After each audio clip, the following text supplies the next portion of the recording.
Do you all feel that with me of like, my goodness, that sky is so present and close and full, and just how the only light of that human time frame was sun, moon, stars. The only sounds were animals, insects, and maybe some other humans, maybe, probably, but not a lot.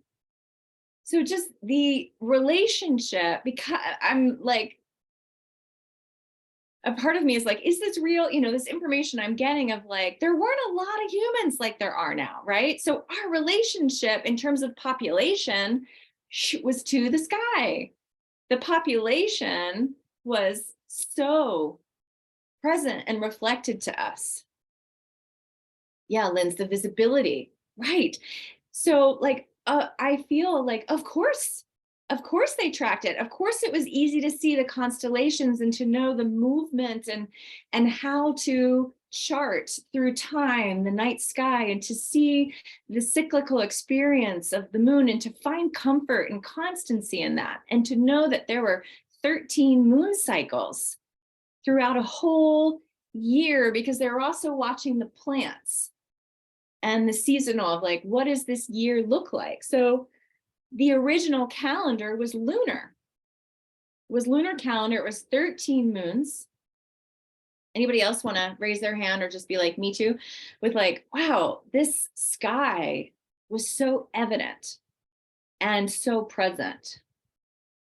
So our original calendar, and this is still something that like I'm really being with, the number 13 has, of course, as we all know, many magical aspects, you know, many references into, you know, the gathering of 13 and in the feminine, the 13 moons of our moon cycle and the relationship with the 13 moons through an entire year.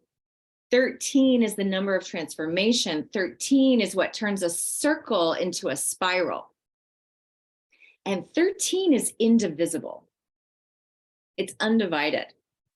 So this is really, really interesting to me. And this is something that arose for me in listening to this offering. To move from 13 to 12 created categorization, polarity, divisibility, separation.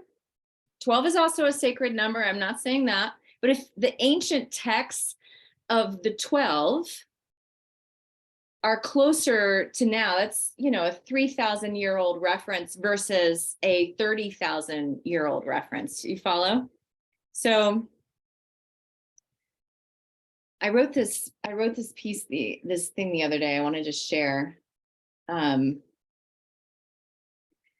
So for me, okay, shifting from lunar to solar calendar is one of the ways the dominant paradigm sought to disengage us from the energies of mystery, from transformation, from community and the sacred. So there is a reclamation of our wild self through creating a life aligned with lunar energies in medicine. Solar calendars are very new. Now, solar temples, this is something I was thinking about this morning. The ancient temples were lunar, and then there's these beautiful solar temples. And so, you know, the invitation is to really move into a paradigm that marries, that unifies, that engages the dance of all of it, the sun, the moon, and the earth, and its various representations. It was in the 15th century that the calendar that we now follow was created. And it was created for several reasons, and probably there's an so I believe it's deeply patriarchally influenced. That's what I'm talking about, you know, this. And so this shift, even the First Nations people of where I live, the Selegi, the Cherokee, the Kituwa, they followed a lunar calendar. And I was having to compromise. Like, imagine what that feels like to shift, to be forced as a form of colonization, to shift your relationship with time into a whole other creation that feels so unrelated. Like how disengaged, just how destabilizing, right? And when people are destabilized, they're more influenced and controllable. So this is my riff. I would love to discuss, if anybody wants to talk about this more.